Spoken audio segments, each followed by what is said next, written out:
এবারে শিশু মন্দিরে কাটানো তার মিষ্ট স্মৃতিগুলোকে আমাদের সামনে তুলে ধরবার জন্য ডেকে নিচ্ছি আমাদের প্রাক্তন বোন ইন্দ্রাণী দাসকে।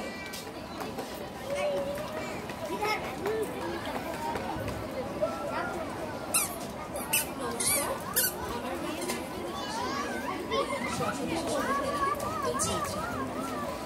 আজকে এই সন্ধ্যায় আমাকে যখন ডাকা হয়েছিল এবং আমি এখানে উপস্থিত ছিলাম এতক্ষণ, অনেকদিন আগেকার কতগুলো সন্ধ্যা আমার যেন মনে পড়ে যাচ্ছিল। তোমরা যারা ভাই বোনরা আজকে এখানে বসে আছো, তোমাদের জায়গায় একদিন আমিও বসেছিলাম, এই স্টেজে আমিও পারফর্ম করেছি, এবং সেই সমস্ত সন্ধ্যাগুলো কোনোদিনই মলিন হওয়ার নয়। আজ থেকে প্রায় 20-22 বছর আগে যখন প্রথম আমি সরস্বতী শিশু মন্দিরে অঙ্কুরে ভর্তি হয়েছিলাম, আমি হয়তো কল্পনাও করিনি যে পরবর্তী 6টে বছর আমার কাছে কতটা স্মরণীয় হতে চলেছে।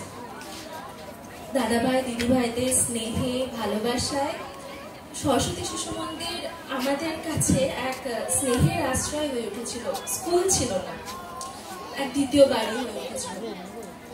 এবং ওখানকার শিক্ষা, প্রত্যেকদিন সকালবেলা প্রার্থনা সভা, মাতৃবন্দনা, পড়াশোনা, তার সাথে বার্ষিক অনুষ্ঠান এবং ক্রীড়া, এই সমস্ত কিছু আমাদের শৈশবকে কতটা সঠিক দিশা দেখিয়েছে এবং অনুপ্রাণিত করেছে তা আজকে আমি বুঝতে পারি। এই শিক্ষা এবং এই ভালোবাসা অন্য কোথাও গিয়ে ভোলার নয়। আমি পরবর্তীকালে উচ্চশিক্ষার জন্য আরো অনেক জায়গায় গিয়েছি, কিন্তু এইসব স্মৃতি আমার মনে চিরস্মরণীয় হয়ে থাকবে। এবং আজকে ভাই বোনদের কাছে এটাই বলার যে এই স্কুল জীবন, এই আশ্রয় অত্যন্ত মূল্যবান। কারণ কি, আমরা যখন এই স্কুলের প্রাঙ্গণ ছেড়ে বেরিয়ে যাব, তারপরে আমরা হয়তো এর তাৎপর্য বুঝতে পারবো, কিন্তু এই নীতিশিক্ষা, এই ভালোবাসা পরবর্তী জীবনে সফলতার জন্য আমাদের কাছে পাথেয় হয়ে থাকবে।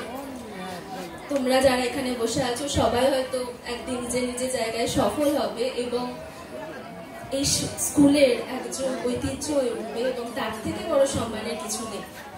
আমি নিজেই মনে করি আমারও হয়তো এখনো অনেক কিছু করা বাকি আছে, এবং আজকে আমাকে দাদাভাই যখন এখানে ডেকেছে, আমি নিজেকে অত্যন্ত কৃতজ্ঞ এবং অত্যন্ত ভাগ্যবান মনে করছি।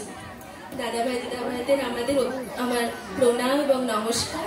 এখানে যারা রয়েছেন তাদের সকলকে আমার প্রণাম জানাই, ভাই বোনদের আমার ভালোবাসা জানিয়ে আমি আমার বক্তব্য শেষ করছি।